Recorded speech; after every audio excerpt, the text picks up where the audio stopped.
میں 18 سے ہی شروع کرتا ہوں. اس سے پیچھے بھی بڑی ہسٹری ہے, مگر وہ میں چھوڑ دیتا ہوں کیونکہ بہت پیچھے چلے جائیں گے. بہت پیچھے جانا پڑ جائے گا. میں اس لیے ادھر نہیں جاتا کہ 90 کو میاں صاحب ہم چھوڑ آئے ہیں. عموماً ہم 90 کا ذکر نہیں کرتے. 8 سے 13 پیپلز پارٹی کا مقابلہ بھی اسٹیبلشمنٹ سے, 13 سے 18 نواز شریف کا مقابلہ بھی اسٹیبلشمنٹ سے تھا. یہ تو 18 کے بعد حالات بدلے نا, ہائیبرڈ نظام جب آیا. چلیں آ جائیں اس پہ. اب میں یہ کہتا ہوں کہ 2018 میں جب ایک پیج بنا اور اس کا بڑا چرچا تھا کہ سب ہم ایک پیج پہ ہیں, حالانکہ وہ 2018 میں ایک پیج نہیں ہوا تھا, 2014 میں ایک پیج ہوا تھا. اور 2014 میں دھرنا دلوایا گیا, فیصلے لیے گئے, فیصلے کروائے گئے, اور 2017 میں اس کا انجام آ گیا. پھر آپ نے دیکھا کہ 2018 میں اس کو حتمی شکل دے دی گئی کہ ان کو نکال دیا گیا, ان کو لے آئے, جس کو ہائیبرڈ نظام کہتے ہیں. کاشف عباسی صاحب, جب آپ 2018 کا ذکر کرتے ہیں تو میں آپ سے یہ توقع رکھتا ہوں کہ پھر آپ دیکھیں کہ عدلیہ نے 2018 سے کیا رول ادا کرنا شروع کیا. میری بات سنیں, ہم بہت پیچھے چلے جائیں گے میاں صاحب. کی رجیم نے کیا رول ادا کیا. تھوڑی سی اور یاد دہانی کرانا چاہوں گا. اس وقت آپ کی بات 100% درست ہے. 2014 کا دھرنا, 2017 پر آپ تھوڑا پیچھے جائیں. نواز شریف صاحب کالا کوٹ پہن کے میمو گیٹ کس کے کہنے پر گئے تھے؟ پھر سلیکٹیو سچ نہ بولا کریں. بہت پیچھے جانے ہیں. افتخار چودھری صاحب کی عدالت کس کے کہنے پر, جس جگہ آپ لوگ کھڑے ہوتے تھے پیپلز پارٹی کی بینڈ بجا کے رکھی اس عدالت میں, آپ کے کہنے پہ پٹیشنوں میں پٹیشنیں کر کے آپ نے اس کی مت مار دی گورنمنٹ کی. کیا بات کر رہے ہیں؟ اس وقت آپ کی عدالت تھی, آپ ان کے ساتھ رل کے کھیلتے تھے. اسٹیبلشمنٹ کے کہنے پہ آپ عدالتوں میں جاتے تھے. تو پورا سچ. میری بات تو سن لینا, پورا سچ. اچھا میری بات سن لیں.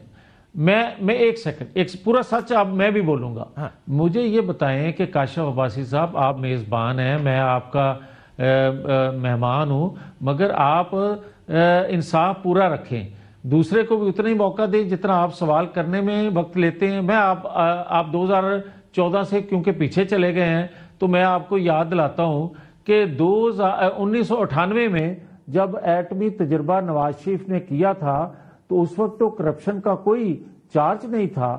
اس وقت تو کوئی دور تک کوئی آئین قانون سے ماورا قدم نہیں اٹھایا تھا. 1993 کی حکومت میں سپریم کورٹ کا فیصلہ پڑھ لیں سر. مسئلہ یہ نہیں ہے, پرابلم یہ ہے. اور اس میں پھر کیا ہوا تھا, آپ کے خلاف کیسز بنے. ایک سیکنڈ پلیز, نہ ایک سیکنڈ یار, ایک سیکنڈ. پھر اس وقت یہ کیا گیا کہ عمران خان اور طاہر القادری کو لانچ کیا گیا, جنہوں نے بینر لگوا دیے پاکستان بھر میں کہ جناب پہلے احتساب پھر انتخاب. حالانکہ دور تک نہ کوئی مارشل لا کا ذکر تھا, نہ کسی احتساب کا تذکرہ تھا, ایٹمی تجربہ کیا ہوا تھا, مگر عالمی قوتوں کو خوش کرنے کے لیے اور مقامی قوتوں کی ڈیمانڈ پہ وہ دونوں اتار دیے گئے. سر آپ کی حکومت جب برخاست کی گئی تھی 1993 میں, وہ کرپشن کے الزامات پر کیا کر رہے ہیں؟ سچ تو پورا بولا کریں. اچھا ایک سیکنڈ, اب آ جاؤ 1993 میں جب آپ نے 1993 میں جب ہماری حکومت کرپشن کے نام پہ ختم کی تو بھائی میرے اس کے بعد بھی 1997 میں ہماری حکومت بنی, مگر ایک دمڑی کی آپ کرپشن ثابت کر سکے. پھر آپ مارشل لا لگ گیا, پرویز مشرف آ گئے, نیب کا ڈنڈا آپ کے ہاتھ میں آ گیا, آپ نے ان کی حکومت بھی کرپشن پر فارغ کی. ایک سیکنڈ, آپ نے آئی جی آئی بنائی, پھر بھی آپ نے فوج سے پیسے دیے مگر لوگوں کی آئی جی آئی کے لیے. مگر لوگوں کی, ایک سیکنڈ کاشف بھائی, ایک سیکنڈ میرے بھائی, پھر آپ نے لوگوں کی ذہن سازی کی سوشل میڈیا کے ذریعے, اربوں روپیہ لگا کے خیبر پختونخوا حکومت کے وسائل استعمال کر کے کہ جناب یہ چور ڈاکو لٹیرے ہیں, مگر نہ چور ثابت ہوئے, نہ لٹیرے ثابت ہوئے, نہ غدار ثابت ہوئے. اور سر جس دن فرد جرم عائد ہونی ہوتی ہے اس دن آپ وزیر اعظم بن جاتے ہیں. اس کا ذہن بنا دیا 12 سالوں میں کہ یہ چور ڈاکو لٹیرے ہیں, یہ غدار ہیں, یہ کرپٹ ہیں, یہ کھا گئے پاکستان کو, انہوں نے قرضے لیے, یہ ہم پہ ثابت کر دیا. سر میں معافی چاہتا ہوں میاں صاحب, مجھے واپس آگے جانا پڑے گا, لیکن جس دن آپ کے وزیر اعظم صاحب پہ فرد جرم عائد ہونی تھی وہ وزیر اعظم بن گئے, کیس ختم ہو گئے. میاں صاحب پر کیس بنا، پینما کا ایک انٹرنیشنل لیگ آئی، سب نے کہا سر منی ٹریل بتا دیں کدھر سے آئی، کی بات کر رہے ہیں، بیٹا کہتا ہے میں کرائے پہ رہتا ہوں، کوئی کہتا ہے میں یہاں پہ جائیداد کوئی نہیں، تیجا کہتا ہے جی الحمدللہ میں نے 2006 میں خریدی، پھر آپ چلے گئے 60 میں۔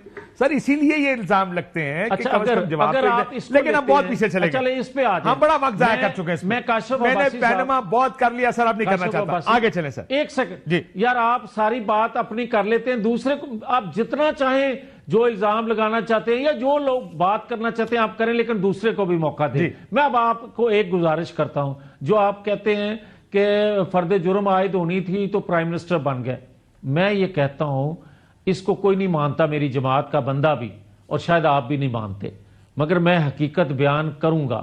میں سمجھتا ہوں کہ بائی ڈیزائن ہمیں گھیر گھار کے وہ عدم اعتماد کروایا گیا، اور اس کے پیچھے بھی بہت سی چیزیں کار فرما تھی جو ایک ایک چیز کر کے اب ثابت ہو رہی ہیں۔ ہم کہتے تھے یہ سہولت کاری ہے، اور سہولت کاری جب ادارے کے اندر بغاوت کی شکل میں سامنے آئی تو ادارے کو پتہ چلا کہ خود احتسابی کا عمل بھی ہوتا ہے اداروں کے اندر۔